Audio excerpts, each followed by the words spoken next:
Welcome again to my channel for the sake of love and peace. നമുക്ക് എല്ലാവർക്കും ഉണ്ട് എന്ന് വിശ്വസിക്കുന്ന ഒരു കാര്യമാണ് അറിവ്. എല്ലാവർക്കും ഉണ്ട് അറിവ്. അത് ഏകദേശം ഒരു 14 വയസ്സ് മുതലുള്ള കുട്ടികൾ മുതൽ പറയാറുണ്ട് പാരൻസിൻ്റെ അടുത്ത് ഞങ്ങൾക്കെല്ലാം അറിയാമെന്ന്. ആ ഒരു ഏജ് മുതൽ ഏകദേശം ഇപ്പം നമ്മുടെ ചുറ്റും കാണുന്ന എല്ലാവരും നമ്മളുൾപ്പെടെയുള്ള എല്ലാവരും ഞങ്ങൾക്കെല്ലാം അറിയാം, നല്ല അറിവുണ്ട് എന്നുള്ളൊരു ധാരണയിൽ ജീവിക്കുന്നവരാണ് നമ്മളെ ഭൂരിപക്ഷം പേരും. പിന്നെ ഇന്ന് നാം ഉൾപ്പെടെയുള്ള എല്ലാവരും ടെക്നോളജി വേൾഡിലാണ് നമ്മൾ ജീവിക്കുന്നത്. അപ്പോൾ എല്ലാവർക്കും അവരുടെ വിരൽത്തുമ്പിൽ കിട്ടാവുന്ന രീതിയിലുള്ള അറിവുകൾ തന്നെയാണ് ഇന്നുള്ളത്.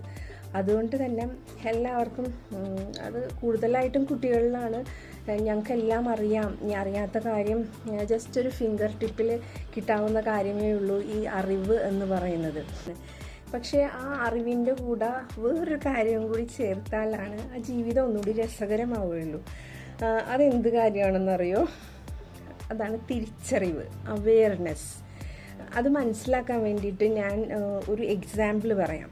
ചിലപ്പോൾ എവിടെയെങ്കിലും നിങ്ങൾ കേട്ടിട്ടുണ്ടാവുമായിരിക്കും.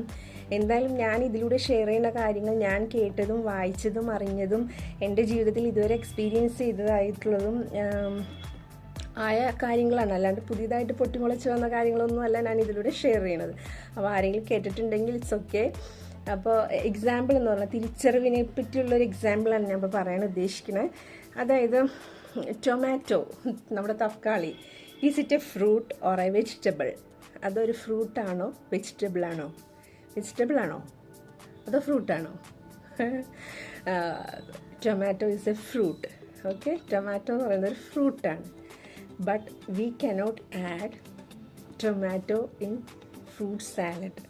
പക്ഷെ നമുക്ക് ഫ്രൂട്ട് സാലഡ് ഉണ്ടാക്കുമ്പോൾ നമ്മൾ ടൊമാറ്റോ ആഡ് ചെയ്യാറുണ്ടോ? ഇല്ല. അതെന്തുകൊണ്ടാണ്? അതാണ് തിരിച്ചറിവ്. അതായത് ടൊമാറ്റോ ഒരു ഫ്രൂട്ടാണെന്നുള്ളത് അറിവ്. അത് ഫ്രൂട്ട് സാലഡ് ഉണ്ടാക്കുമ്പോൾ അത് ഫ്രൂട്ടാണെങ്കിലും അതിൽ ആഡ് ചെയ്യാൻ പറ്റില്ല എന്നുള്ളതാണ് തിരിച്ചറിവ്.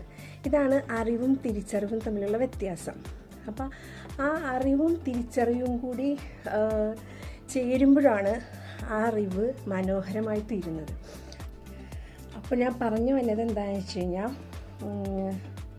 അറിവ് കുറേ ഉണ്ടായിട്ട് കാര്യമില്ല. അതിൻ്റെ കൂടെ നമുക്ക് തിരിച്ചറിവും കൂടി ഉണ്ടായാൽ മാത്രമേ നമുക്ക് ലൈഫ് ഒന്നും കൂടി ബ്യൂട്ടിഫുൾ ആക്കാൻ പറ്റുള്ളൂ.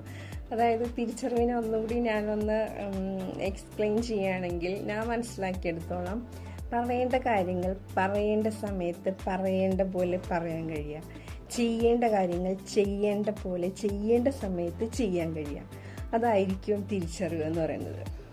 എന്തായാലും നമുക്കെല്ലാവർക്കും ഇതേപോലെ ഈ അറിവും തിരിച്ചറിവോടും കൂടി എല്ലാ കാര്യങ്ങളും ജീവിതത്തിൽ മനോഹരമായി മുമ്പോട്ട് കൊണ്ടുപോകാൻ സാധിക്കട്ടെ എന്ന് ഞാൻ വിഷ് ചെയ്തുകൊണ്ട് thank you for listening me.